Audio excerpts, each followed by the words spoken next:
Hello प्यारे साथियों, कैसे हैं आप सभी लोग। उम्मीद करते हैं कि आप सभी बढ़िया होंगे। तो आज की इस वीडियो में जो है हम देखने जा रहे हैं कुछ ऐसे इंपॉर्टेंट लघु उत्तरीय एवं दीर्घ उत्तरीय प्रश्नों को जो कि आपके मैट्रिक बोर्ड एग्जाम के लिए बहुत ही महत्वपूर्ण है। और इनमें से जो है दो चार क्वेश्चन जो है आपके मैट्रिक बोर्ड एग्जाम में हर एक साल जरूर से जरूर रहता है। आप इसको क्रॉस चेक भी कर सकते हैं, है ना। देखिए पहला प्रश्न क्या कह रहा है। कह रहा है प्रश्न की वास्तविक एवं आभासी प्रतिबिंब में क्या अंतर है। यानी कि जो है वास्तविक प्रतिबिंब और आभासी प्रतिबिंब में हमको अंतर बताना है। तो आपको बता दें कि यह क्वेश्चन बहुत ही इंपॉर्टेंट प्रश्न है और आपके मैट्रिक बोर्ड एग्जाम में जो है यह प्रश्न कई बार पूछा गया है। तो इसका सही उत्तर क्या होगा। इसका सही उत्तर होगा, इसको आप जो है जब अपने मैट्रिक बोर्ड एग्जाम में इसको लिखिएगा तो इसको ऐसे ही टेबल बना के लिखिएगा। एक साइड लिखिएगा वास्तविक प्रतिबिंब और दूसरे साइड लिखिएगा आप आभासी प्रतिबिंब, है ना। पहले नंबर में लिखिएगा कि वास्तविक प्रतिबिंब को पर्दे पर प्राप्त किया जा सकता है। यानी कि जो है वास्तविक प्रतिबिंब जो होता है उसको जो है हम जो है पर्दे पर प्राप्त कर सकते हैं। वहीं जो है आभासी प्रतिबिंब को जो है पर्दे पर प्राप्त नहीं किया जा सकता। ये आपका हो गया पहला अंतर, है ना। वैसे ही जो आप अगला अंतर लिखिएगा तो इसमें लिखिएगा कि वास्तविक प्रतिबिंब सदैव उल्टे होते हैं। यानी जो वास्तविक प्रतिबिंब होता है वह कैसा होता है, तो वह सदैव उल्टा होता है। हाँ, और इसमें आभासी प्रतिबिंब आप लिखिएगा कि आभासी प्रतिबिंब सदैव जो है सीधे होते हैं। जो वास्तविक प्रतिबिंब बनता है वह कैसा होता है, वो होता है उल्टा होता है। और जो आभासी प्रतिबिंब होता है वह कैसा होता है, तो वो सीधा होता है। तो आप इसको जो है 2 नंबर में लिखिएगा, 2 नंबर अंतर में, है ना। अगला अंतर आप लिखिएगा कि वास्तविक प्रतिबिंब दर्पण के आगे बनते हैं। यानी जो वास्तविक प्रतिबिंब होता है वह कहाँ बनता है, तो वह जो है दर्पण के आगे बनता है। इसको आप ध्यान रखिएगा, है ना। वही अगर आभासी प्रतिबिंब में देखिएगा तो आभासी प्रतिबिंब कहाँ बनता है, तो जो आभासी प्रतिबिंब होता है वह कहाँ बनता है, तो आभासी प्रतिबिंब दर्पण के पीछे बनता है। तो अगर आपके मैट्रिक बोर्ड एग्जाम में अगर यह क्वेश्चन पूछा जाता है तो आप इसको जो है ऐसे ही टेबल बना के लिखिएगा, है ना। एक साइड लिखिएगा आप वास्तविक प्रतिबिंब और दूसरा साइड लिखिएगा आभासी प्रतिबिंब। और यह जो तीन हम आपको यहाँ पे अंतर बताएं, अगर आप इतना लिख देते हैं तो यह जो 2 नंबर का क्वेश्चन रहेगा उसमें जो है 2 में से 2 आपको जरूर मिलेगा। आपको कैसे लिखना है, तो आपको टेबल बना के लिखना है, इतना आप ध्यान रखिएगा, है ना। आइए देखते हैं अगला क्वेश्चन। अगला क्वेश्चन देखिए 2 नंबर क्या कह रहा है। अगला क्वेश्चन कि उत्तल दर्पण और अवतल दर्पण में अंतर बताना है। यानी जो उत्तल दर्पण और जो हमको अवतल दर्पण में क्या करना है, तो हमको यहाँ पे अंतर बताना है। और यह भी क्वेश्चन बहुत ही इंपॉर्टेंट है और आपके मैट्रिक बोर्ड एग्जाम में यह क्वेश्चन भी बहुत बार पूछा गया है ना। और आपके मैट्रिक बोर्ड एग्जाम में जो है इन सभी प्रश्नों को जो है पूछे जाने की संभावना बहुत ही ज्यादा है। तो आपको जो है हम इस वीडियो लेक्चर में जितना भी प्रश्न कराएंगे उनको जरूर से याद कर लीजिएगा ना। देखिए इसका आंसर क्या होगा, इसका भी आप जो है टेबल बना के ही इसका भी आंसर दीजिएगा। ऊपर आप लिख दीजिएगा उत्तल और अवतल दर्पण में निम्नलिखित अंतर है ना। उसके बाद आप यहाँ पे टेबल बनाइएगा। एक में लिखिएगा आप उत्तल दर्पण, अगले में लिखिएगा आप अवतल दर्पण, है ना। इसमें पहला लिखिएगा कि इसमें जो है प्रावर्तन करने वाला जो है चमकीला तल बाहर से उभरा होता है। यानी जो उत्तल दर्पण होता है ना, उसमें जो है जो चमकीला सतह होता है, यानी जिसमें कलई नहीं किया गया होता है, जो प्रकाश की प्रवर्तन जो प्रकाश को जो है प्रावर्तन करता है वो कहाँ होता है, तो वह जो उभरा होता है। इसको आप नीचे फिगर में देखिए, यहाँ पे हम आपको एक फिगर दिखा रहे हैं। देखिए यहाँ देखिए जो चमकीला सतह है, जो यह क्या है, यह जो है चमकीला सतह है, चमकीला सतह है ना। और यहाँ पे क्या किया गया, तो यहाँ पे कलई किया गया है। तो यहाँ पे जो चमकीला सतह है, जो प्रकाश यहाँ पे जो प्रकाश आ रहा है इसको जो परावर्तन कर रहा है, ये कैसा है, तो यह चमकीला है और क्या है, यह बाहर की तरफ उभरा हुआ है ना। अगर यहाँ पे उत्तल दर्पण देखिएगा, जो चमकीला सतह है वह बाहर की ओर धंसा हुआ है और जो कलई किया गया वह बाहर की तरफ किया गया है ना। तो यहाँ प्रकाश का जो परावर्तन होगा वो अंदर की ओर होगा, है ना, इसमें बाहर से होता है। तो यही आपको यहाँ पे लिखा हुआ ऊपर में देखिए क्या लिखा हुआ है कि इसमें परावर्तन करने वाला चमकीला तल बाहर की ओर उभरा होता है। और इसमें क्या लिखा है कि इसमें जो है परावर्तन करने वाला चमकीला तल अंदर की ओर धंसा होता है ना। यहाँ हम आपको नीचे दिखा चुके हैं, देखिए यहाँ पे आप यहाँ पे नीचे देख सकते हैं, इसमें बाहर की ओर उभरा है और इसमें अंदर की ओर धंसा हुआ है ना। आप इसको ध्यान रखिएगा। अगला देखिए, इसमें अगला अंतर क्या हो जाएगा। अगला अंतर होगा कि इसमें हमेशा आभासी प्रतिबिंब बनता है। अब ध्यान रखिएगा जो उत्तल दर्पण होता है वह कैसा प्रतिबिंब बनाता है, यह जो आपको आभासी प्रतिबिंब बनाता है हमेशा। इसको आपको क्या करना है, इसको ध्यान रखना है। ये ऑब्जेक्टिव में भी पूछ सकता है कि उत्तल दर्पण कैसा प्रतिबिंब बनाता है, तो आप वहां पे टिक कीजिएगा कि आभासी प्रतिबिंब, है ना। इस अवतल दर्पण में लिखिएगा कि इसमें वास्तविक और आभासी दोनों प्रकार के प्रतिबिंब बनते हैं। इसको आप ध्यान रखिएगा। अगर आपको पूछ दे कि निम्नलिखित में से किसमें जो है वास्तविक और आभासी प्रतिबिंब दोनों बनते हैं, तो वो आपको किसको टिक करना है, तो आपको टिक करना है अवतल दर्पण को। यहाँ पे हम आपको ऑब्जेक्टिव के जो है दृष्टिकोण से भी बता दे रहे हैं कि ये ऐसा ऑब्जेक्टिव भी पूछ सकता है ना। वैसे यहाँ पे जो अंतर लिखना है, यहाँ पे 2 आपका अंतर हो गया कंप्लीट। तीसरे में लिखिएगा कि इसमें सीधा प्रतिबिंब बनता है, यानी जो उत्तल दर्पण होता है उसमें कैसा प्रतिबिंब बनता है, तो उसमें जो सीधा प्रतिबिंब बनता है।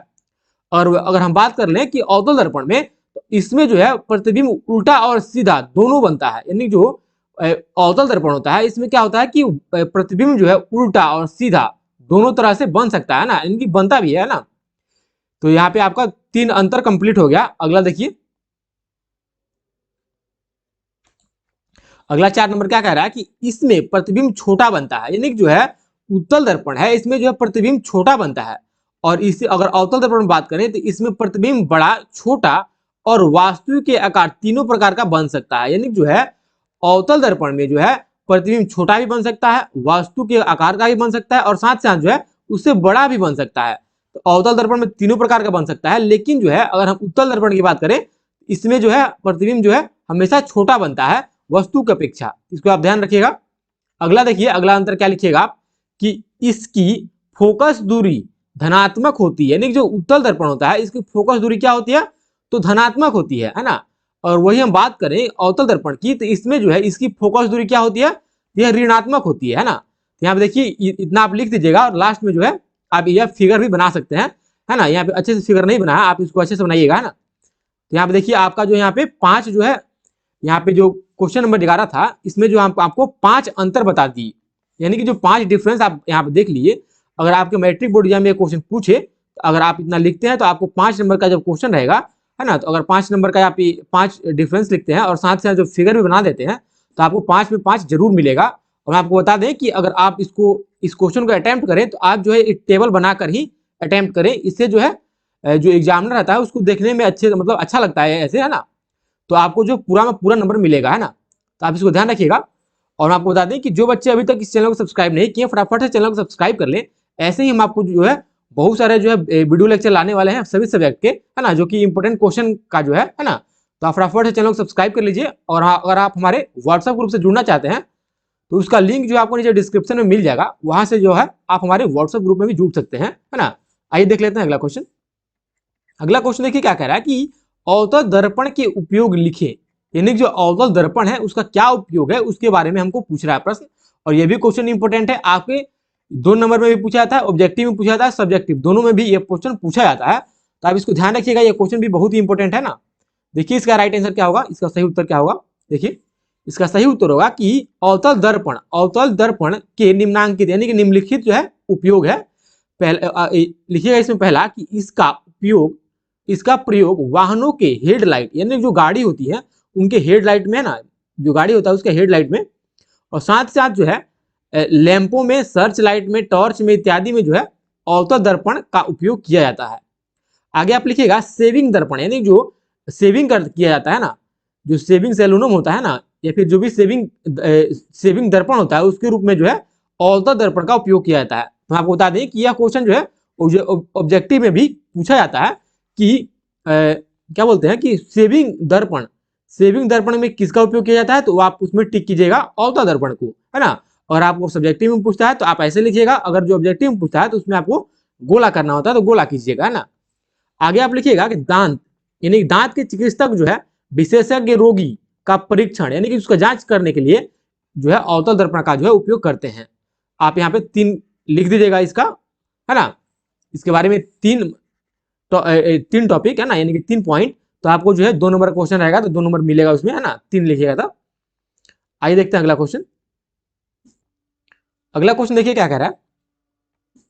कह रहा है क्वेश्चन को उत्तल लेंस है ना, उत्तल लेंस और अवतल लेंस में अंतर बताना है। अभी हम क्या पढ़े पीछे, अभी हम पढ़े कि उत्तल दर्पण और अवतल दर्पण में अंतर बताए, और यहाँ पे पूछ रहा है कि उत्तल लेंस और अवतल लेंस में अंतर बताएं। तो हम आपको बता दें कि उत्तल दर्पण और अवतल दर्पण उत्तल दर्पण अवतल दर्पण में अंतर, या फिर उत्तल लेंस या फिर अवतल लेंस में अंतर, है ना।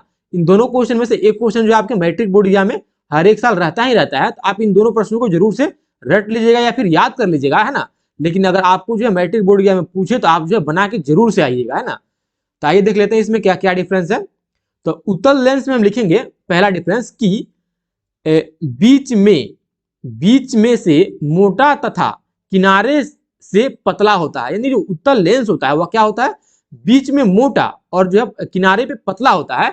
और अवतल लेंस में क्या होता है कि बीच में पतला और किनारे पे मोटा होता है ना। इसका हम फिगर भी बना के लाए हैं आपके लिए। देखिए यहाँ देखिए, ये हो गया आपका उत्तल लेंस। उत्तल लेंस में क्या बोला कि किनारे पे पतला और बीच में मोटा। तो यहाँ देखिए किनारे पे पतला पतला पतला पतला पतला हो तो मोटा मोटा मोटा हो जा रहा है, फिर पतला हो जा रहा है ना। ऐसे ही इधर भी पहले पतला है, फिर होते होते मोटा हो जा रहा है, फिर पतला हो जा रहा है। यह क्या हो गया, यह हो गया आपका उत्तल लेंस। वैसे ही अवतल लेंस में क्या बोला कि किनारे पे मोटा, यहाँ पे किनारे पे मोटा है और बीच में जाते जाते क्या हो जा रहा है, यहाँ पे पतला हो जा रहा है।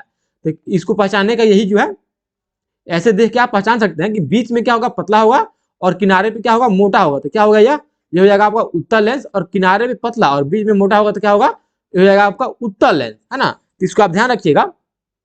आइए देख लेते हैं आगे अगला इसमें क्या क्या डिफरेंस है। अगला डिफरेंस है कि अक्षर बड़े आकार के दिखाई देते हैं। यानी जो उत्तल लेंस होता है उसमें जो अक्षर जो है वो कैसे दिखाई देते हैं, तो वो दिखाई देते हैं आपके बड़े आकार के। अब अगर वही हम बात कर लें अवतल लेंस का, तो अक्षर जो है छोटे दिखाई देते हैं। यानी कि जो उनकी जो एक्चुअल जो है उसका आकार होता है उससे क्या होता है, वो छोटा दिखाई देता है। किसमें, तो होता है आपका उत्तल लेंस में।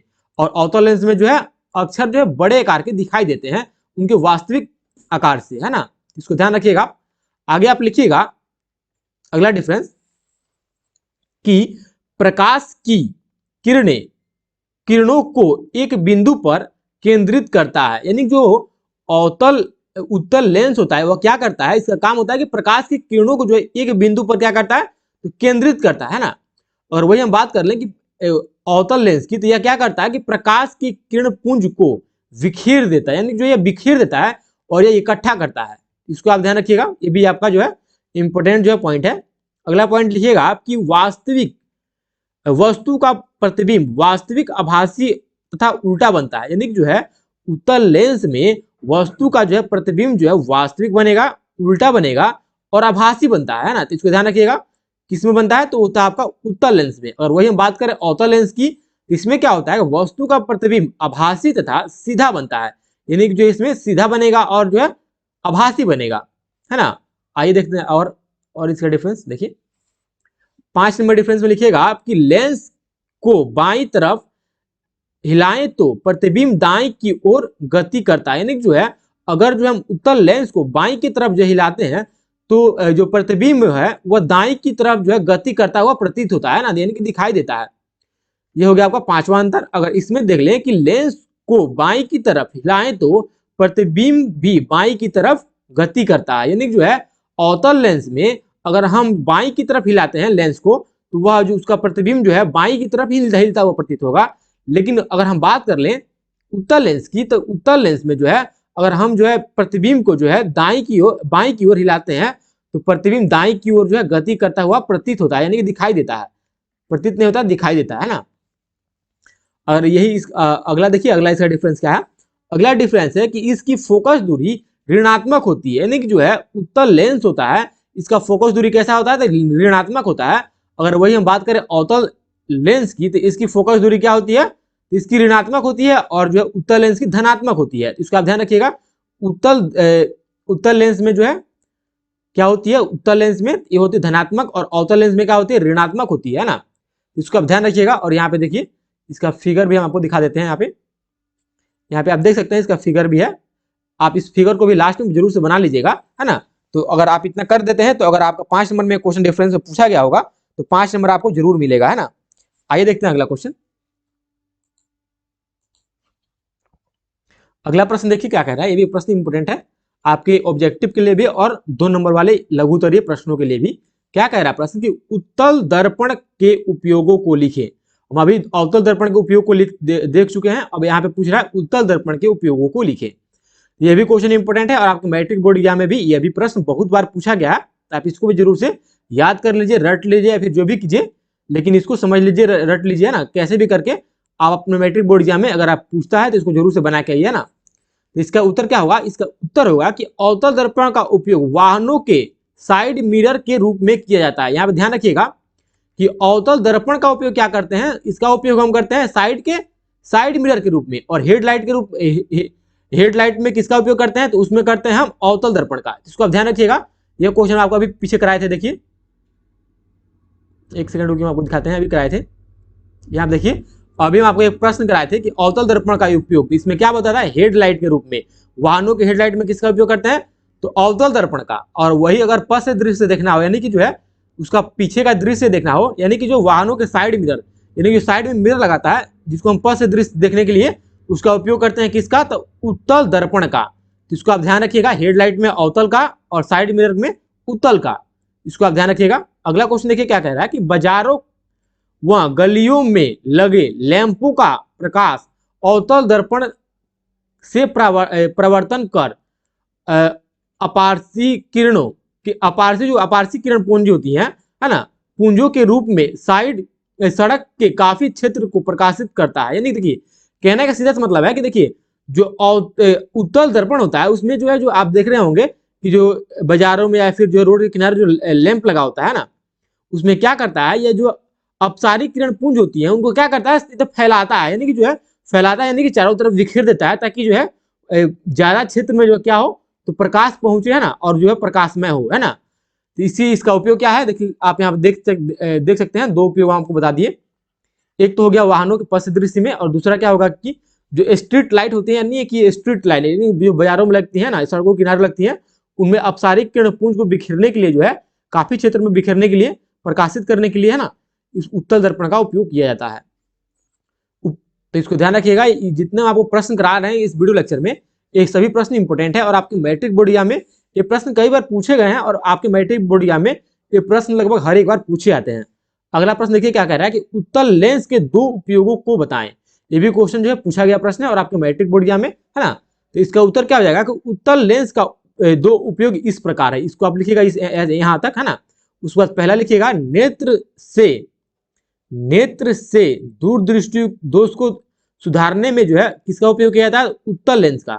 और छपाई के छोटे छोटे अक्षरों को पढ़ने में होता है, यानी जो है जो छोटा छोटा अक्षर होता है ना, जो छोटा छोटा अक्षर है उसको हमको पढ़ना है अच्छे से, उसमें जो छपाई किया गया छोटा छोटा अक्षर रहेगा उसको पढ़ने में किसका उपयोग करते हैं हम, तो उसमें हम उत्तल लेंस का उपयोग करते हैं। और साथ ही साथ अगर किसी व्यक्ति को जो है, किसी व्यक्ति को दूरदृष्टि दोष को सुधारने में जो है, दूरदृष्टि दोष को सुधारने में किसका उपयोग करते हैं, तो उसमें भी हम आपको उत्तल लेंस का प्रयोग करते हैं। इसको आप ध्यान रखिएगा, है ना। तो यह क्वेश्चन जो है बहुत ही इंपोर्टेंट थे, है ना। यहाँ पे जो हम आपको जो कुछ प्रश्न कराए, ये सभी प्रश्न बहुत ही इंपोर्टेंट थे, और आपके मैट्रिक बोर्ड एग्जाम में कई बार पूछे गए प्रश्न थे, है ना। अगर आपको विश्वास नहीं हो कि प्रश्न नहीं पूछे गए हैं, तो आप प्रीवियस ईयर के क्वेश्चन को उठा के देख सकते हैं, उनमें आपको ये प्रश्न देखने को जरूर से मिलेंगे, है ना। तो यहाँ पे हम आपको कुछ प्रश्न, जितने प्रश्न थे आपको करा दिए, है ना। तो उम्मीद करते हैं आप सभी को जो है वीडियो अच्छा लगा होगा ना, और वीडियो अच्छा लगा हो तो वीडियो को लाइक कर दें, और आप चैनल पर पहली बार आए हो चैनल को फटाफट से सब्सक्राइब कर लें, क्योंकि ऐसी बहुत सारी वीडियो जो है इस चैनल पे आती रहती हैं। तो आप फटाफट से चैनल को सब्सक्राइब करके बेल आइकन जो होता है उसको दबा के और ऑल पे क्लिक करते हैं ना। और अगर आप हमारे व्हाट्सएप ग्रुप से जुड़ना चाहते हैं तो उसका लिंक नीचे आपको डिस्क्रिप्शन में मिल जाएगा, वहां से आप हमारे व्हाट्सएप ग्रुप में जुड़ सकते हैं। और ऐसे ही जो है बहुत सारा PDF डाउनलोड करने के लिए आप हमारे ऑफिशियल वेबसाइट atpgurukul.com, यानी जो चैनल का नाम है ATP गुरुकुल, है ना, ATP, है ना, ATPGURUKUL.com, इस पे जाइएगा तो आपको बहुत सारा फ्री PDF जो देखने को मिलेगा, वहां से आप पढ़ सकते हैं और डाउनलोड कर सकते हैं, है ना। तो आप जरूर से विजिट कीजिए www.atpgurukul.com पे, है ना। तो उम्मीद करते हैं आप सभी को वीडियो अच्छा लगा हो, वीडियो को लाइक करें, सब्सक्राइब करें चैनल को, अगर आप चैनल को सब्सक्राइब नहीं किए हैं तो, है ना। और इस वीडियो को अपने दोस्तों में शेयर करें, है ना। तो इस वीडियो को समाप्त करते हैं, तब तक के लिए जय हिंद, वंदे मातरम।